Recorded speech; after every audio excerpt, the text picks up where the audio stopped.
mesmo na minha igreja hoje onde eu estou, mas assim, sempre que a gente estava lá na igreja, às vezes eu ministrava, como ele falou, eu preguei algumas vezes, mas principalmente no louvor, alguns louvores, ele estava lá.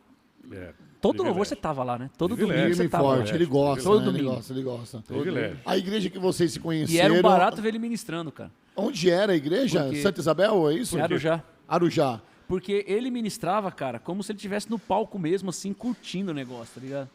Porque você vê que existe uma verdade, o cabelo, ele soltava o cabelão aqui, ó. Soltava o cabelão, hein? E a gente olhava, eu e minha esposa, e eu curto isso, que você vê quando a pessoa tá fazendo uma coisa de verdade ali, tipo, ele se soltava, ele adorava a Deus mesmo, e, meu, era maravilhoso, porque às vezes o cara tá no carrão ali, tô aqui, né? Ou tipo, o cara, não tô fazendo uma virada legal na bateria, tá chato, sabe? Tipo, Tô ligado. gente que faz as coisas, no fundo, para querer mostrar alguma coisa que ele aprendeu ou que ele sabe. E, na verdade, você faz aquilo ali, você aprende, estuda as coisas para fazer o melhor para aquilo que você crê e naquilo que você vive. Nós cremos fielmente na palavra de Deus, naquilo que ele tem dado pra gente. Então, ver ele ministrar era muito legal.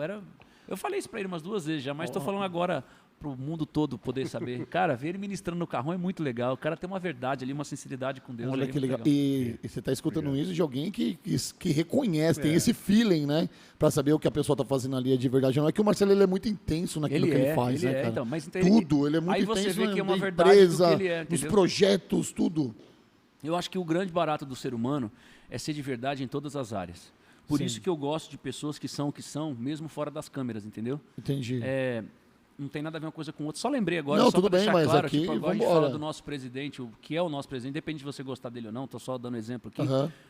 Você vê que esse cara é o mesmo cara que era lá quando ficavam zoando ele com o Pânico, e depois, quando ele foi...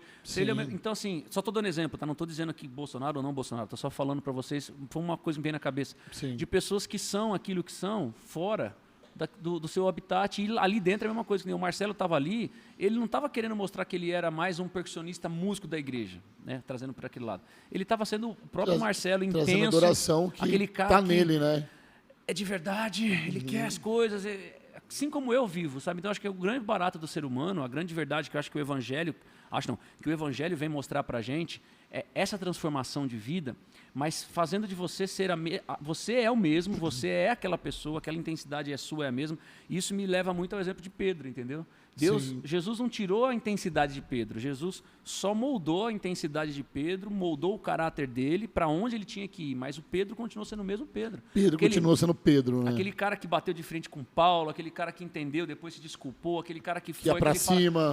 Aquele cara que pregou numa multidão onde muitos deveriam... Pô, peraí, será que é isso mesmo? Poxa, tem 5.000 pessoas aqui, eu vou pregar. E uma multidão aceitaram a Cristo, mais de 3.000 pessoas, sem contar mulheres e crianças. Então, assim, Deus não mudou a personalidade de Pedro, Deus mudou o caráter, Deus mudou a intenção do coração do cara, o desejo do coração dele, mas o ímpeto dele, a vontade, aquilo que ele faz, ele continuou sendo o mesmo Pedro. Então eu acho legal que a gente tem que ser a mesma coisa na frente e fora. Hoje a gente fala de câmera, que a gente está aqui na câmera, mas no dia a dia, às vezes em cima do palco, às vezes num trabalho, num escritório, às vezes você é um aqui, ali atrás você é outro, você finge uma coisa.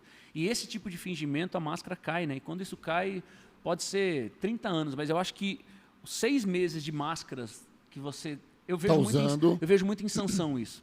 Sansão pediu pela última vez para que Deus desse força para que ele derrotasse os inimigos. Mas Sansão morreu humilhado.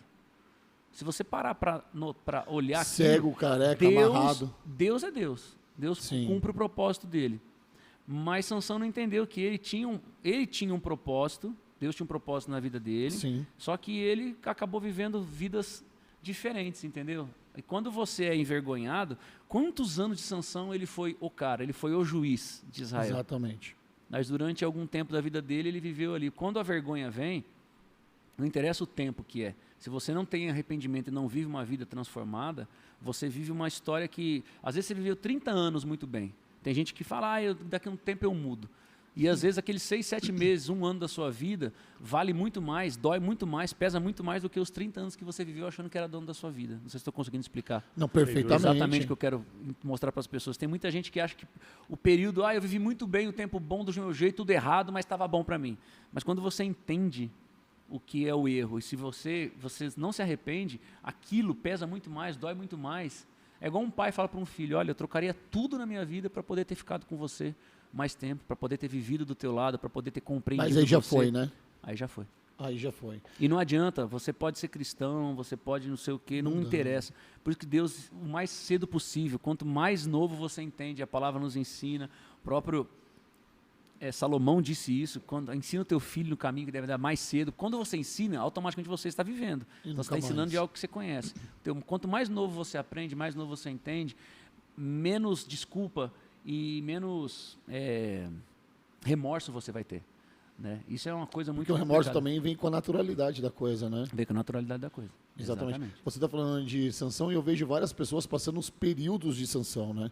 Vejo muita gente que já foi juiz lá, já viveu o tempo glorioso de sanção e hoje está aí, cara, em prisões espirituais, pedindo mais uma oportunidade, né? É incrível você parar para fazer essa reflexão, assim, de como a gente tem que ser genuíno naquilo que nós somos, né, cara? Eu vou fazer uma analogia com o meu trabalho hoje na Black School, sabe? Eu tentei várias vezes, eu sempre me dediquei ao máximo àquilo que eu fiz, sempre. Sempre vesti todas as camisas, por onde eu passei eu vesti as camisas. Mas em alguns lugares eu tinha que me moldar, saca? A padrões que não estão estabelecidos em mim como pessoa. Não é você. Não sou eu. E aí quando eu vim pra Black, cara, eu sou extremamente eu. Nada. Eu choro, eu falo alto, eu erro, eu peço desculpa, eu peço perdão, eu abraço, eu beijo, eu fico nervoso, eu quero xingar todo mundo, bater em todo mundo, daqui a pouco eu passo, mas sou eu. E aí a gente vai tendo um equilíbrio, porque de tudo que você falou, PG, existe um grande lance nisso. As pessoas precisam estar cercadas de pessoas boas. Né? Porque em 1 Coríntios 3 fala, não se engane, os maus hábitos corrompem os bons costumes. Tá lá. Então, se você está cercado de pessoas boas, às vezes eu chego aqui querendo com o povo da internet, com algumas coisas, eu falo, Marcelo, mas tem que fazer isso. Marcelo, calma. Estou cercado de uma pessoa boa, equilibrada, que vai não me chibatar, não vai me crucificar. Vai, filho, vem cá, calma, senta aí. Bebe uma Coca Zero aí, bebe uma água. Vamos conversar. Se eu tivesse cercado de idiota, as minhas atitudes seriam cada vez mais idiotas, entendeu? E na Bíblia eu vejo esse povo. Cara, falou de Sansão, Dalila foi uma pessoa que ele não deveria ter se cercado, né? Nunca. E aí Sansão a gente já lembra de Saul. Saul também foi um grande líder que foi reconhecido quando, depois da era dos juízes, o povo de Israel pediu um rei, né? E, cara, não tinha um cara mais respeitado pelo povo que Saul. Saul era o cara que todo mundo era Deus no céu, Saul na terra. Se fosse para resolver qualquer parada, tinha que chamar Saul. Se você quisesse um bom amigo para te proteger, era Saul. Agora, isso que você acabou de falar da corrupção, o poder corrompe as pessoas. Sim. Uma vez eu escutei o ex-presidente falar... Boa pergunta, já me pegou um gancho. O ex-presidente Fernando Henrique, ele falou uma coisa, né, independente de partido, não sei se ele foi bom ou não foi bom, como o PG acabou de falar, um comentário apolítico, mas sobre poder. E a gente tem frequentado bastante lá Brasília, tem ido lá falar nos ministérios, com o próprio presidente Bolsonaro, com a motociata no passado, então a gente chega um pouco mais próximo e vê um pouco mais a realidade. Eu conheci o presidente Bolsonaro quando ele era candidato, lá no BOPE. A gente conversou lá. E ele é exatamente igual quando ele era candidato do que ele é hoje como presidente. É impressionante isso.